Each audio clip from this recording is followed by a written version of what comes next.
Hello everyone, I am Tacit, and today I'm going to be going over the Gems of War event objectives for the Bloom of Rose event, in which the Belladonnus is added to the game. So this week we have a handful of events going on, but before we get into anything else, I do want to go over a small change that was made to the Grovenge Mythic. Of course, we ended up covering a whole video on this thing last Friday when it ended up coming out, and it is still in the Glory Gem Guild and VIP chest this week, all the way until Friday reset time, so basically the end of Thursday. However, they made a small change to his ability until next patch due to a glitch that was occurring with it. Of course, originally, and what his ability will be reverted back to in the future, is he ended up exploding one good gargoyle gem at the start of every single turn. This was causing some softlocks, and this won't be fixed until next patch, which should be in the next few weeks or so. But as far as what it is now, keep in mind this is not what his ability is going to be in the future. He'll have this for like a month or less, and then it'll be reverted back to what it was. But currently, he does explode 4 gargoyle gems every single time he matches for 4 more gems, which is, of course, actually absurdly good. Compared to what he had before, this is insanely good, and actually makes him viable. But be wary if you are trying to get him because of this trait or something else. This trait will be nerfed into the ground in a few weeks from now. So do be wary of that, this is not his actual trait. Just a temporary one that he will have for some amount of time until they ended up reverting back to the previous one. This isn't the first time that this has happened in the game, though it is the first time that it's happened in a while, so just be wary of it. Anyways, let's get into some of the other things. So, of course, don't forget, biggest thing happening this week overall is the May event. Don't forget to go finish this out if you want to go get the troop, the pet, the armor, anything like that. Make sure to do so. I'll be doing that daily, as is one of those dailies that if you skip on, you do lose out value on, one of the few that are like that. But anyways, let's go to the new troop that ended up coming out. Is it useful? No, but you can stock up on green, yellow arcanes if you need it for any kind of upgrades. As far as your troop itself, I can't see a single use case where you're ever going to bother using this. It gains a bunch of life and armor boosted by bright forest allies and fairy fired enemies for an okay amount of durability, and then gain barrier. But that's it. No follow-up, no boost ratio for like actually using this for damage or anything else. Not even any kind of attack value in there, just all durability. It does have like a mixed reduction, but there are just far better tanks, even at low rarity range, compared to this thing. So there just isn't really a use case to ever bring this out. So unfortunately, just another one to bolster up the kingdom. I believe it has reached 29 stars, so not a particularly relevant one for Bright Forest. Why am I going over there? I always do that. Mix Silverglade and Bright Forest. They came out back to back in the day. But anyways, Bright Forest over there. I believe it's 29 star. However, one thing that's actually relevant star-wise this week is Maraj is getting a faction expansion this weekend. And with that, we will be hitting 20-star Maraj. 20-star Maraj gives 1 extra permanent attack value. So you'll be able to get that if you meet all the requirements for 20-starring that kingdom.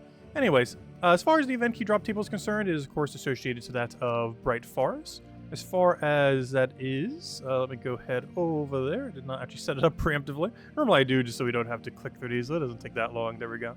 Alright, so as far as things that are not in drop table, this includes the Doom of Nature, which is only from the Green Doom events, which if I'm not mistaken, I don't think we had the Green Doom weapon yet, so that should be coming in the next few months. I believe that's one of the few that we have not had of the 3.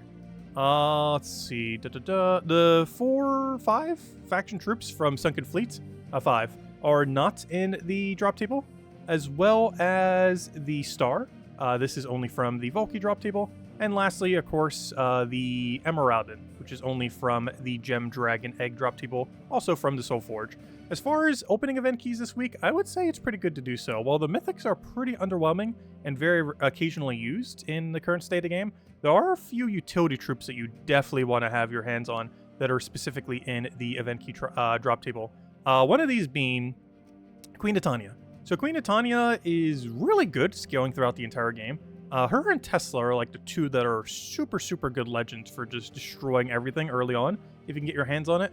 This ends up doing a bunch of damage to all enemies, boosted by red enemies and allies, and she gets a really solid boost ratio for it, especially given the fact that she's hitting all enemies.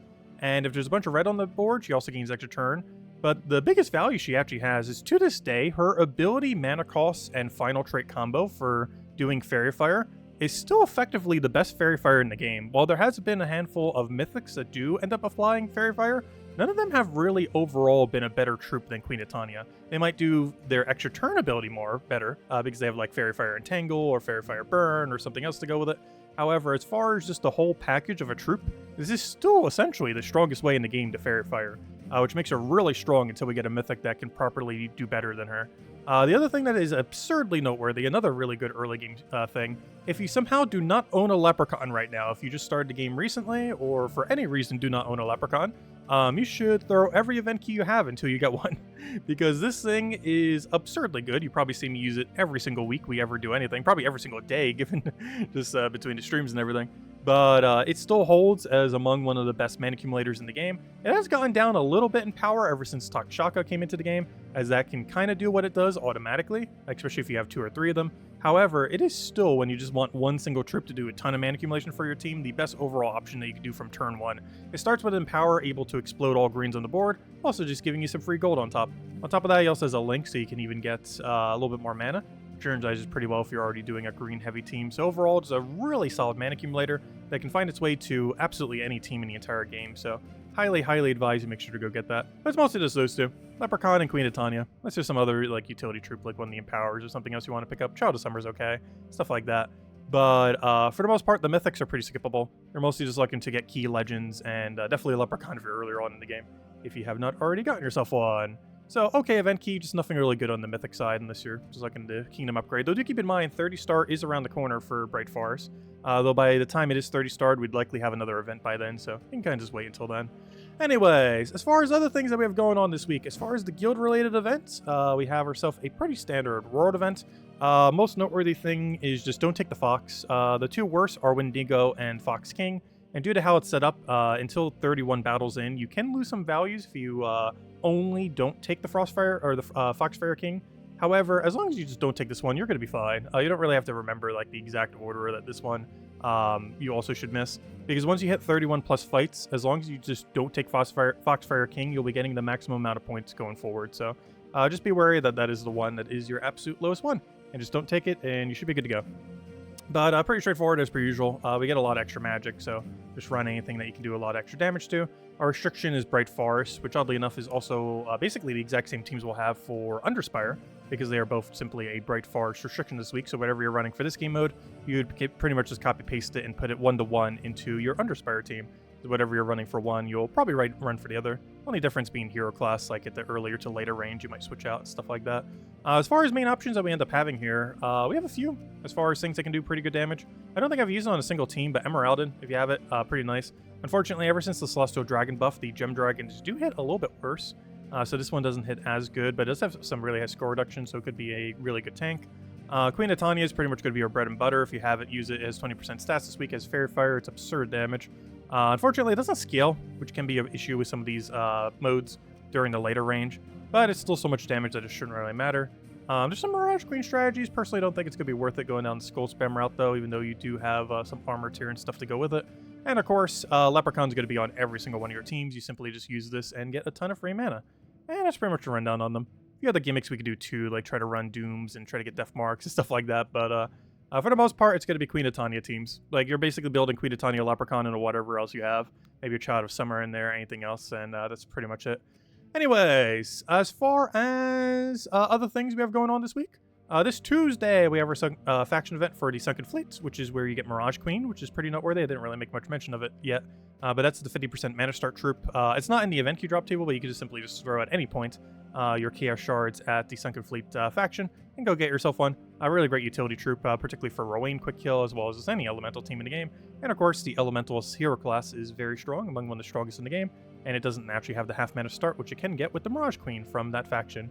Wednesday, we have ourselves a Sunflower that I cannot remember what on earth it does, but it's definitely something Bright Forest related. I want to say Bright Forest Kingdom bonus? It does something. It's a cute Sunflower. Thursday, we have ourselves the Hierophant class event. Hierophant class isn't used too often. Its most noteworthy thing out of any hero class is that is currently the only triple damage burning hero class that has cleanse on extra turn.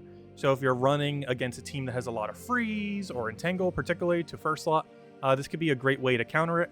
It's very niche. Very rarely do you ever end up using this hero class, but it does have that unique aspect, so it's not completely useless. It's just such an outlier that you're almost never going to be using it. And this Friday, as we kind of already mentioned, we have the Cinema Mirage faction event, which the most noteworthy thing that's happening with that is we're getting a permanent star onto, of course, Cinema Mirage, which brings it to 20 star, which is a permanent extra attack value. So it's going to be just a nice little stat if you have all the requirements to end up doing so. As far as Soul Forge is concerned, I don't believe we had anything. Let's double check. Oh, that's funny. Tourmaline's here. That's one of the things you can kind of synergize with that new guy that ends up coming out. Not really worth doing, though. Let's see. Vashtagan. Oh, no. I guess Oh, no. Vashtagan and Wardbreaker, they're in a weird category. They're definitely not things you would immediately craft, but they're not the worst things in the world. Vashtagan's pretty noteworthy in that it has Impervious while having Curse. It can also scale pretty high since you just keep devouring over and over again and just scale it up over and over. Though it's weaker than the thing that's based on, Black Beast. Black Beast can actually scale better than this in most situations and is half the mana cost. So very rarely do you ever bring this out. It has some Hiking Iron Gut him synergies, Hiking Iron Gut into Vashtagan. But with how many other options we have to curse these days, it just doesn't really get used that often. Not to mention you can't really use it in Underworlds because if you end up killing out a troop with Vashtagan, it's permanently gone, so you can only use it in other modes where you can actually end up, having your whole team back every single time. So very limited where you can end up doing it. Wardbreaker, I guess, is a little relevant. He's always had a little bit too high of a mana cost, even after they lowered it a bit. But he does basically explode the entire board while doing a little bit of damage, so not the worst thing in the world, just very situational that he comes out, but he does have some Centaur synergies more than Dragon synergies, oddly enough. As compared to Dragons, he's a little weak, but compared to Centaurs, with how weak Centaurs are, he's actually towards the upper end of Centaurs. And I guess one other thing to mention, while it's generally not worth crafting Legends, Vinoxia is in that higher range, similar to that of like Queen of Tanya and Tesla. I would still say if you had to craft one or the other, Tesla or Vinoxia, Tesla is better. However, this does do quite a bit of gem creation, and of course, if you end up picking up Takshaka a couple months ago, when he was available, I believe this is the first time Vinoxia has been in Soul Forge since then. While you likely already have him through other means, if you somehow have Takshaka but don't have Vinoxia, Vinoxia plus Takshaka is really, really good synergy, especially if you don't have Stellarix or anything like that to go with it. Simply just go Vinoxia, Takshaka, and you'll have a lot of value there, as they have no color overlap while still feeding into each other, because the other one creates the green that goes into this, and this one creates the blue that goes into that. So you just keep going back and forth. Plus, they both have true damage, of course. So overall, pretty good synergy. Anyways, let's go over a bunch of teams now, all of which will be in the description below. Keep in mind, there is no Underspire teams because the World Event teams are the Underspire teams. You can still do tweaks if you want like a different tank or something else, but ultimately just copy paste whatever you're using for World Event into Underspire this week. And you might need to adjust hero here and there once you get like deeper into the sets. But beyond that, it should be the same thing for both the entire time. First thing we have here is centered around, obviously, Billion Queen of Tanyas into Flask. If you don't have Flask, there are a few other good weapons from this kingdom, Dawnbringer, stuff like that. That's actually not all the weapons here. The weapons you have to choose from are the following here. The most noteworthy ones being Dawnbringer, any of the ones that create a bunch of gem creation, like here we have the Fey Ally one for a bunch of green and purple, which generally your entire team here is going to be Fey, so you can end up getting a bunch of mana accumulation off of that. I think we have an Explodey weapon here. Yeah, it's based on Mystics, though, which is not one that's too easy to get a lot of, though I guess Queen of Tanya does count as a Mystic, so it's not too bad. However, your hero likely won't, and your Leprechaun, of course, will not. There's even scaling, if you really want to, Trickster Shot. It's basically like Mang, but for magic. It doesn't gain as much, but it tears all their armor and converts it into magic. It's a little slow these days compared to other options, especially since your next best damage source is a physical and not true damage, where you're just going to be using Queen of Tanya the entire time to kill everything out. And it's pretty much the game plan for any team. Just Leprechaun into Queen of Tanya and win. We do have cheaper variants of that, of course, using things like Child of Summer. Here we're using Summer's Fury, literally just a level up weapon that you get super early on in the game just from leveling up your red hero mastery. Summer Knight as a little bit of a tank. You can replace this out for something to help speed you up. However, we're just going down the full defensive route. It gains a bunch of armor and attack, so it is a little bit offensive while still having some board control. But the most noteworthy thing, it has barrier into 40% score reduction, making it decently tanky compared to the average thing from this kingdom. Summer's Fury is our main damage source, as well as trying to get some more reds. Child of Summer is our main red mana accumulator, as well as creating a Firestorm so that we can keep getting those reds. Alternatively, you can switch your hero class to something that helps you a bit more with that. In the first team, we use Sunspear. On the cheaper team, I use something a bit tankier like Elementals. But you can still run Sunspear here, though it does make it a little bit easier to die. But if you find you're surviving most of the time, especially in the earlier fights, you can easily get away with having the Perpetual Red Storm, as you might not be able to keep it every single time with Child of Summer, only be able to keep it up whenever she casts. And then, of course, Leprechaun is a pretty standard mana accumulator. You can always drop it if you want as Child of Summer and just go for like another damage source. Obviously, if you have it, you should be putting Queen of Tanya onto your team. Queen of Tanya should be on every single one of your teams for both Underspire and World Event this week if you have it, as is by far going to be your strongest option. But there are still things you can do that don't use her at all. But it is good to invest some event keys into trying to get her this week, as not only will use her this week, but she's still the best fairy fire option in the game pretty much as far as overall effective value. Next, as far as Underworld is concerned, this is Sunken Fleets, the red-blue restriction, though of course you're still allowed to use any color hero weapon for this mode. For this, we're just running a pretty standard Rowain build, just with a different mana accumulator, as we do not have access to Leprechaun. For the higher level team, we're running Hiking Iron Gut Zul'Goth pretty similarly.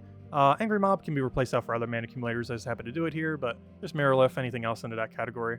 Harpy Mage we're just using for basically its turn 2 Empower, has 75% mana start, and it has Enchant in these game modes, so by this time you hit turn 2, it'll have Empower. So you can just cast it, get all your mana, and go from there, as you do whenever you can't end up going down the Leprechaun route. Next, we have ourselves the final thing, which is the Pure Faction team. Hasn't really changed. It's still the same even with the new troop. You just run the Mirage Queen in order to 50% mana start your water elementals. Drowned Sailor, mostly to counter the enemy's Drowned Sailor. While you can use it, of course, for mana accumulation to get a bunch of blue, you're mostly using it on the first and final fight, particularly the final fight, to make sure their Drowned Sailor doesn't get a ton of value, more so than necessarily getting value for yourself. Though, of course, you can still get value from yourself. And then Water Elementals is going to be spamming. It'll start with half mana due to the Mirage Queen, and then you just keep spamming this until you win, and that will be your main Mythic addition. Just keep casting Water Elemental over and over again. There's a little bit of Water Link, so you can get even more mana into yourself, and putting it into your banner can give you a +4 in this situation, or even a +5 if you opt to go the triple route. Though I do advise using Mirage Queen, as it does have a little bit of score reduction, and will also give you half mana start on all your Water Elementals, whether you go 2 or 3, depending on how you want to go about it. But I do advise having the Drowned Sailor just to counter out theirs. Even though you get more overall DPS from Water Elemental, having a third, just make sure that you don't get trolled on the final fight with them getting a really good convert and then just casting Mirage Queen into killing your first slot into a bunch of other shenanigans, which is a lot safer this way. He's more so a defensive option than an offensive one. Anyways, next we have the Hierophant class event. This means we have to use Fae from Bright Forest. For this, I'm just doing Leprechaun spam into Dawnbringer. You can also do this into a green weapon if you so choose, especially if you don't have Dawnbringer. Just whatever you want to run there that hits all enemies, and you'll be good to go. And yeah, just using a ton of Leprechauns to get our mana there. Though keep in mind, if you do want to go down a different route, we do have Child of Summer or stuff like that. Honestly, I should just put a Child of Summer on there. Here, I have a Child of Summer. But there we go. We'll put one Child of Summer there. Even it out a little. But you just go anything along those lines. Should be pretty straightforward, depending on what weapon you want to run. Either just go all in Leprechaun, or run some Child of Summer into Leprechaun, or whatever other mana accumulation route you want to go. Next, we have ourselves, the green team. So, of course, the May event is concluding this week. I highly advise making sure to do that every single day so you can get some of the rewards. I didn't really go over it too much during this video, but of course, main things you want to go for are the pet. The golden pets have never returned before. You will be able to earn the normal one, the one that actually gives stats in the future. However, none of these golden ones have ever come back in any means, so if you like collecting them, they are around. It costs 700 points in order to get all 5 and then be able to get the golden copy. The other things that you might want to get are the troop. This troop will be available in a couple months in standard drop tables. However, if you want to get it early, it's 400 points during this event. And while this armor has returned every single year so far, if you want to end up getting the spring armor in order to wear it, that cosmetic armor is only available last week and this week, and won't be available again until next year, assuming they keep recycling them as they have been every year. And then if you want something extra, Power Orb is perfectly fine. Anyways, let's go over to some teams. So, wait, we just went over the teams. Wait, I'm looping back into myself. Wait, was there something else I want to go over? No, I think that's everything. Anyways, I was about to go over every team again. Can you imagine? But anyways, guys, if you still have any other questions, feel free to leave it in the comment section below. I hope you all have a wonderful, wonderful week, and I will catch you guys later. Goodbye, everyone, and thanks for watching.